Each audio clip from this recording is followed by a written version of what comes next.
And let's take a look right now. This is from our Caltrans camera on Highway 99. Man, look at all that smoke coming off this. I can't believe this morning, it's around 30,000 acres in just a few hours. You know, here's the thing. I can understand the growth in the overnight, right? Because it's hard to fight it in the overnight. You can't really see. So fires are known for growing, especially in the overnight, and that tends to be when you have some of their deadliest fires.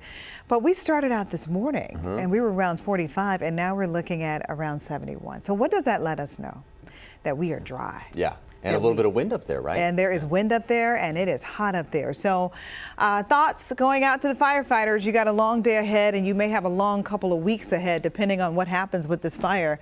Temperatures are going to cool down a bit. I know you're going to like that. And we're looking at humidity levels going up also. But as of right now, there's a red flag warning in effect for parts of Butte, as well as Tehama counties, also moving into Plumas counties because of the heat, the humidity, and the wind. Take a look at your first alert weather. So today's afternoon high, believe it or not, temperatures are backing off. It's 100 degrees. It's still hot, but a couple days ago we were at 110. So temperatures have been backing off slowly but surely. 89 coming in for the noon hour, 97 coming in for 2 o'clock in the afternoon. We're still sitting in the upper 90s around 8 o'clock tonight with your sunset at 8:30, and then temperatures starting to cool off to the upper 60s by tomorrow morning around 5 a.m. Forecasted afternoon highs today from 104 in Chico. Yes, still very hot up in parts of Butte County. 104 in Marysville, 100 in Sacramento. I got the mid-90s in Colfax, 91 in Pollock Pines, and we're going to go mid-80s today coming in for the Sierra, and I have taken out the threat for thunderstorms. That's great news.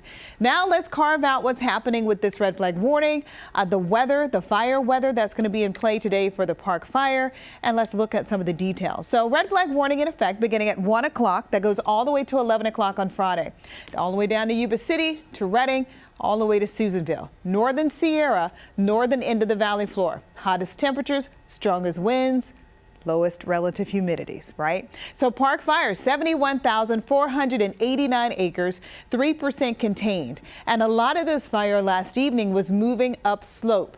Upslope fires tend to burn faster because it dries out the vegetation ahead of it as it's burning. So what does that mean as we move forward? Well, today we're expecting winds out of the southeast. That's going to be pushing that fire to the north as well as to the west. So that huge plume of smoke associated with the fire also moving in the same direction. Here's a look at our smoke plume projection, one of my favorite graphics. Here's why. You see all those arrows? That's denoting the wind. And you can see the longer the arrow, the more broad the arrow, the thicker the arrow, the stronger the wind. So you can see it coming in today out of the south, pushing everything up to the north. So Shingletown and Redding, you're going to be dealing with wildfire smoke. And then it starts to veer off to the north as to the east, moving into Susanville later on tonight. So that's not something we've had to deal with so far this summer. Major air quality issues. Now, right now, we're looking at moderate air quality, but as this fire continues to burn, we'll be looking at what could be extreme air quality, severe air quality, and that's going to be something for the areas that are most adjacent to the fire. Now, take a look at the latest drought monitor index. Now, this is not saying that we're in drought. It is saying that we are abnormally dry. And where is this? Just outside of where you got the Park Fire. Right here in those foothill communities, this is where you got the Gold Complex fire. So it is dry and it is ready to go. Unfortunately, you get a spark, you get wind, and it takes off. So in the exact same area where we have the Park Fire, that's where we had the Camp Fire. Do you know that is the most destructive fire in California history? It happened November 2018. It blew up in the overnight, right? It lasted for 2 weeks. 85 people lost their lives, 153,000 acres burned, and more than 18,000 structures were destroyed. Now get this, Butte County, you also had another infamous fire. You had the Dixie Fire, and you also had the North Complex Fire.